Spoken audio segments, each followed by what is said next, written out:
Hi everybody, it's Ashley with Losing It with Sam and Ash, and I'm so excited that you're here. This is day one of the How to Look Great in Pictures video series. Today, I want to teach you about lighting, and lighting is like every photographer, every professional photographer or videographer knows that lighting is like where it's at, but it's something that almost every amateur doesn't know. They think it relies on the camera or even the lens, and lenses are more important than the camera, but lighting is really where it's at, and that's the skill you need to master. So I'm gonna teach you insider pro tips to how to take great pictures even with your cell phone. Okay, so right now you can see good lighting, okay? This is a ring light. I'm gonna go off the grid. I'm gonna just show you kind of my everyday light. This is kind of like, woo, look at those flyaway hairs.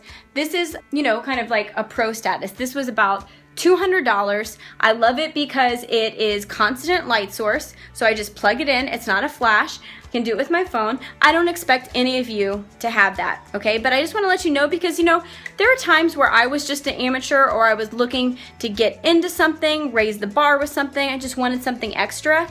And I'm like, just tell me what you're using. So that's what I'm using. This is a Diva Ring Light Nova, okay? So for those of you that matters, it matters. Okay, so let's talk about the basics for everybody else that doesn't apply to. All right, there are different types of light, and basically it has mostly to do with the direction of the light. And so right now you can see there's a window, and I'm going to place, it's going to be window, phone with the camera, and then myself. So you can see that there's nice even light on my face this way, placing it this way. If I turn and then the window is right there, so now I'm perpendicular to the window, you can see there's this split light. So I've got window light here and darker over here. I also have another bank of windows here, so that is filling in a little bit more here. If I didn't, then it's gonna be a lot more dark. So this is less flattering. If you've ever watched the Seinfeld where Jerry is dating the girl that's like two-faced, and like in the cab and bad lighting she looks awful, and in good lighting she looks great, well that's what it is. It's all just lighting. So this is front lighting, which I always suggest with iPhones because it's handled the best and it's most flattering. This is side lighting. This would be more backlighting. So you can see how with the iPhone capabilities, everything in the back is blown out, kind of looks like, you know, neon and that kind of stuff, not great. And it's still pretty even on my face because, you know, there's not as much side lighting, but it's gonna look really bad when you're in bright light and you have backlighting because the iPhone can't handle it at all. And what will happen is it will be like lots of light, but then it will just be dark. And one way you can try to remedy that is you can click on your phone, just touch it, and then you can you see how that's getting brighter? A little sunshine will appear, and you can like go up like that. So that's one way you can adjust it. So I just tapped, and then there was a little sunshine with on a bar, and I just scrolled it up and down, and that's how you can adjust your exposure and your focus. So again, one more time. Front lighting with the window there, the phone here, and then me. Side lighting, not as great, especially when we get dark. So if you're inside, you need to realize like light is light, but there's different qualities. So this light is more blue on my face because it's outdoor light. Outdoor light has a blue quality. Indoor light has a yellow quality. So let's go indoor. So one thing you can see is I go indoor, even though the camera is still doing a pretty good job with the gain, it's getting fuzzier. All right, so here's another example of side lighting. So I still have some window light, but the light is right here to the side. See how it's getting less attractive? But when I move it here, so the door is right here, it looks better. Turn it around, here's the back light. It's actually handling it okay. You can see some of my flyaways. So it handles it well because there's not a huge difference. If this was really bright, then it would cast a shadow on me. So let's go. A lot of times what people will do, they're like, oh, let me just, you know, I don't even care. I'm just gonna go wherever. I'm gonna go somewhere, you know, dark or Oh, let's see, if I turn on this light, they just plop down because they think, oh, it's a pretty background. Well, background has so little to do with anything. It is important, but you really need to choose your location based on your light.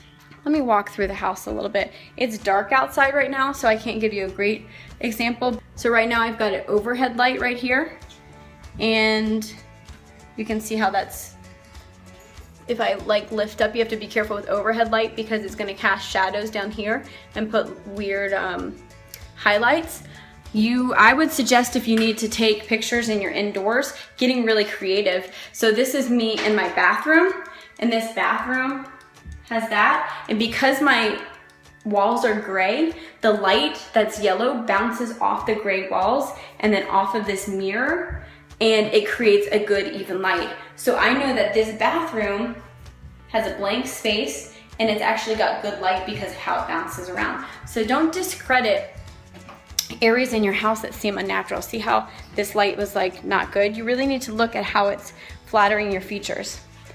Let's go and show you some indoor tips. Okay, can you see this light? I'm getting near a window, but I'm not. See? This is how people take pictures, and they're like, oh, I don't feel good about myself. It's a window, but I'm at the side. You also want light, ideally, if it's from a source like a lamp or something, to come from like right here instead of down. If it's down here, you're going to look like it's a horror show, like a scary jack-o'-lantern, like with someone's holding a flashlight. So I have this lamp right here.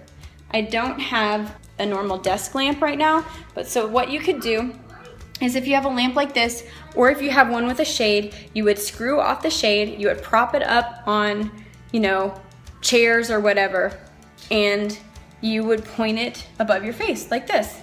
So see how this fills in? And what I've done, I'm just holding it up right now. I think I could make it tighter and see, whoops, see how that's good light? Let me turn it off. So this is pretty good light right now because I have my whole house painted white, but you can see then with it on how it's even cleaner, and it's from up here. This is like beauty lighting when it's up above your, like right at your eye level. You can see as it goes lower, see that's not the same quality light. Now there's light at my neck and it's dark in my eyes where I want it more like that. So that's getting creative. And to repeat, if you just have a lamp with a shade, what you would do is you would take the shade off of the lamp and you would put it somewhere higher. So the lamp was behind your camera, just like we talked about the window being behind our camera, and it was up around eye height. And so you also want to avoid overhead light. Let's see if I can get right underneath. See how that's up there? Overhead light, because it is not flattering at all.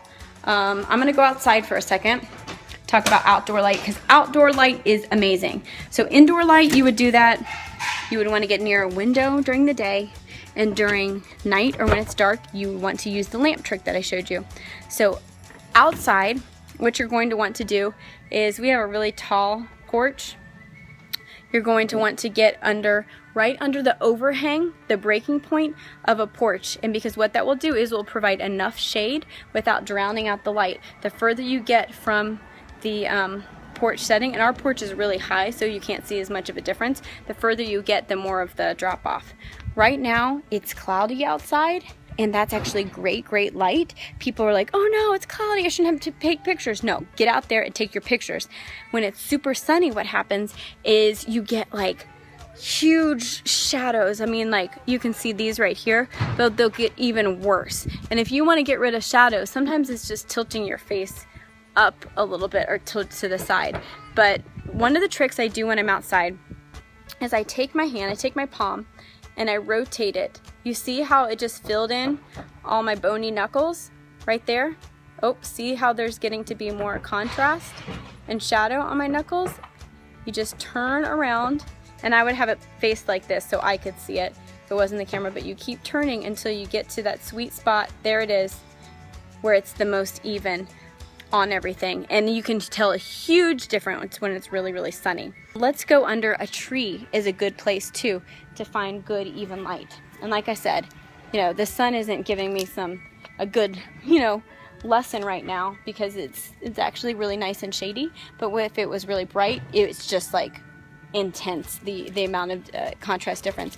So underneath a tree is great. See how that kind of even things out, the nice shade. The problem is a tree has a green cast, so you might be able to see it's a little greener on my face, but you can try to correct that in apps on your phone or on your computer. By changing the tint, you would take a little bit of green out of it, add a little red into it, because green and red are opposites. So under a tree, under a porch, outside, those are the best places to find shade. If you are in full sunlight, you're going to have to make, if it's really bright, you're going to have to make the choice with your phone most of the time to choose backlight where it's really, really bright behind you, which right now it's not because the sun's not that bright, or you're going to have to choose front light where it's evening out your tone on your face, but it might be so bright that you can barely, open your eyes. So that might be where you're like, okay, you're taking pictures. Sometimes we do 1, 2, 3, open. 1, 2, 3, open. Or you could wear sunglasses if it was, a picture that was supposed to be like that. So with a professional camera, you won't have that problem. With backlight, it will look really, really pretty because you can manually adjust. But with an iPhone, it just does not do very well with that backlight. I hope this has helped you. Lighting is so important. I am going to make a tips and tricks sheet that you can use if you want to download it to your iPhone, so you kind of see the different types of light and things to look for. But it's such a huge turning point. Knowing these things about lighting is going to help your selfie game. It's going to help all of your family photos that you're taking everywhere. And anytime, if you decide that you have like you want to get a nice camera and you want to try your hand at photography for fun, this is going to help you so much get way, way, way better pictures. So thank you for joining me for first day of How to Look Great in Pictures. I hope you learned a ton about lighting. I will see you tomorrow for tip number 2.